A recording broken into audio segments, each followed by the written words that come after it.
Hello hello ਆ ਵੀਰਿਆ ਕਿੱਦਾਂ ਭਾਈ ਕਿੱਦਾਂ ਹਾਲ ਚਾਲ ਨੇ ਹੈਂ? ਉਹ ਬੱਲੇ ਜਗਤਾਰ ਸਿਆਪਾ ਚੜ੍ਹਦੀ ਕਲਾ ਚ ਤੂੰ ਸੁਣਾ ਤੇਰਾ ਕੈਨੇਡਾ ਬਿਜ਼ਨਸ ਕਿੱਦਾਂ ਚੱਲ ਸਾਡਾ ਤਾਂ ਕੈਨੇਡਾ ਚ ਘੈਂਟ ਹੀ ਆ ਕੰਮ ਹੈ ਜਿੱਦਾਂ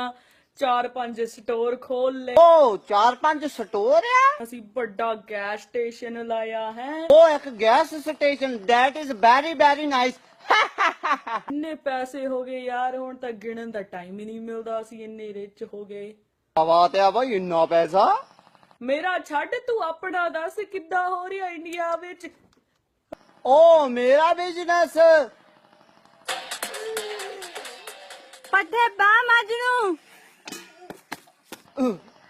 ਹਿਸਾਬ ਲਾਲਾ ਤੇਰੇ ਨੂੰ ਸੇਮ ਜਿਹਾ ਹੀ ਆ ਉਹ ਰੱਬ ਜਦੋਂ ਦਿੰਦਾ ਸਮੁੰਦਰ ਪਾੜ ਕੇ ਦਿੰਦਾ ਮਿੱਤਰਾ